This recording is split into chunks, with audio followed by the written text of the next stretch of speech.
আমরা তো এখন টোটালি বেকার হয়ে গেছি। আমরা কি এখন রাস্তায় বসে বসে ভিক্ষা করতে পারবো?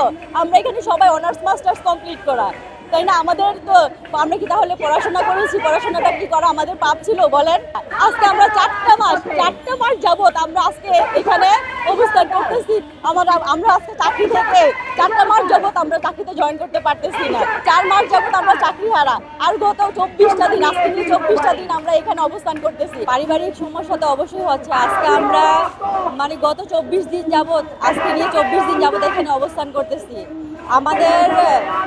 আমাদেরকে তো এই সরকারি সুপারিশ প্রাপ্ত করছে, তাই না? এই সরকারি আমাদেরকে সুপারিশ প্রাপ্ত করছে 3টা মন্ত্রণালয়ের মতামতের মাধ্যমে আমাদের সুপারিশ প্রাপ্ত করছে। 19 বিধির আলোকে সরকার আমাদেরকে সুপারিশ প্রাপ্ত করছে। আমরা তো আর বলি নাই সরকারকে যে স্যার আপনি আমাদেরকে সুপারিশ প্রাপ্ত করেন। আমরা যুদ্ধ ছিলাম বলেই তো সরকার আমাদেরকে সুপারিশ প্রাপ্ত করছে।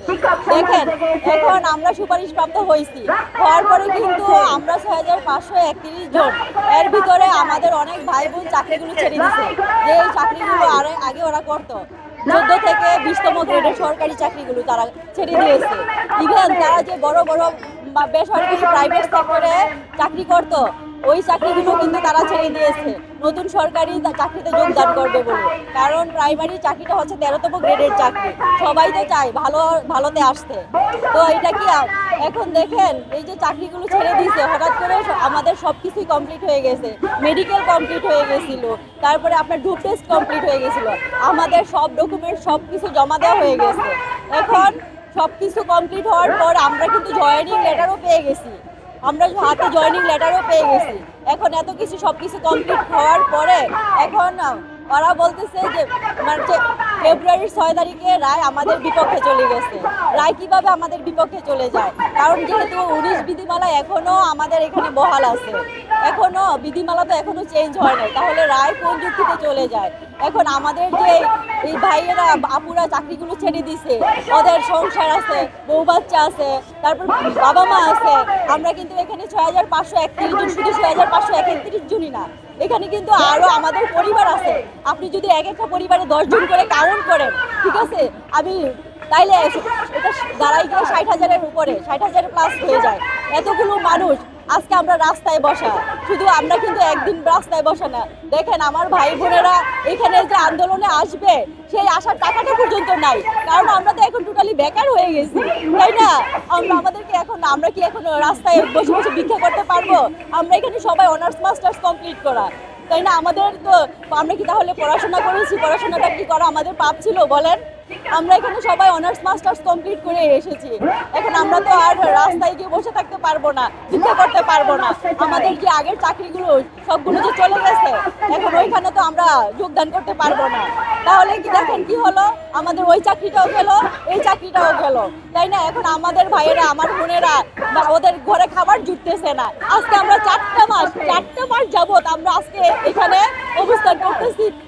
আমরা আজকে চাকরি থেকে 4টা মাস যাবত আমরা চাকরিতে জয়েন করতে পারতেছি না। 4 মাস যাবত আমরা চাকরি হারা। আর গত 24টা দিন, আজকে 24টা দিন আমরা এখানে অবস্থান করতেছি।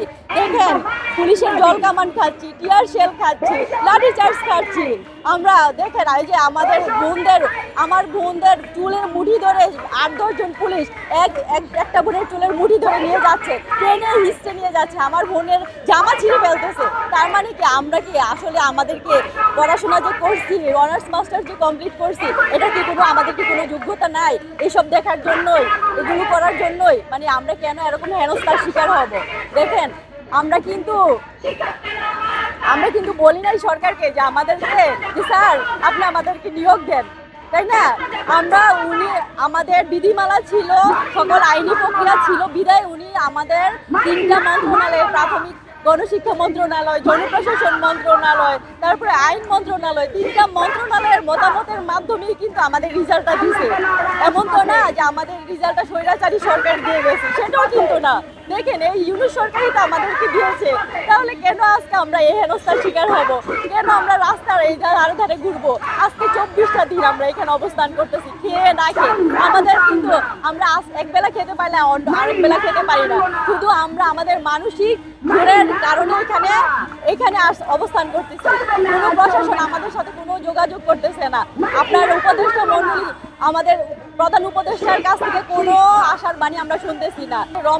রমজান মাস সামনে, এক একটা মানে রমজান মাসে তো জানেনই আমাদের মানে এক একটা পরিবারে কি পরিমাণ ব্যয় বহন করতে হয়। এখন আমরা সবগুলো মানুষ এখন বেকার হয়ে গেছি।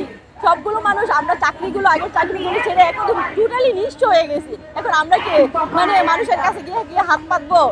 এটা আমরা তো এর জন্য পড়াশোনা করি নাই, তাই না? এখন আমাদের কত খরচ, আজকে আমাদের বাচ্চার দুধ নাই, তারপরে এখানে যে আসবো সেই আসার মতো ভাড়াটুকু নাই। আমরা অন্যের কাছ থেকে ভাড়া মানে মনে হয় যে ভিক্ষা করে চেয়ে নিতেছি, এখানে ভাড়া চাইয়া তারপরে আসতেছি। আর কত ধার দেনা করতে করতে ঠিক আছে আমাদের মাথার উপর এক একটা বোঝা হয়ে গেছে। এখন আমরা কোথায় যাব আপনি বলেন? মাননীয়, আমি আপনার মাধ্যমে মাননীয় প্রধান উপদেষ্টা ইউনূস স্যারকে বলতেছি, দেখেন আপনি তো নারীদের জন্য কাজ করতেছেন, নারীদের জন্য কাজ করে আজকে আপনি শান্তিতে নোবেল পুরস্কার পাইছেন।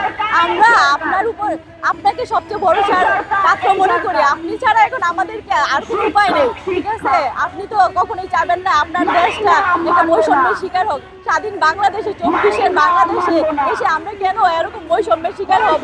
এর জন্যই তো আমরা জুলাই আন্দোলন করেছি, এর জন্য তো করি নাই, তাই না? আমাদের প্রথম ধাপ, দ্বিতীয় ধাপ চাকরি করতেছে, তাহলে আমরা কেন পারবো না বলেন? দয়া করে আমাদের দিকে সুদৃষ্টি দেন, দয়া করেন প্লিজ, আমাদের দিকে সুদৃষ্টি দেন। আমাদেরকে এইভাবে আর রাস্তায় রাখবেন না প্লিজ। আমরা এখন একদম মৃত্যুর লাশ পর্যন্ত চলে এসেছি, প্লিজ আমাদেরকে সুদৃষ্টি দেন।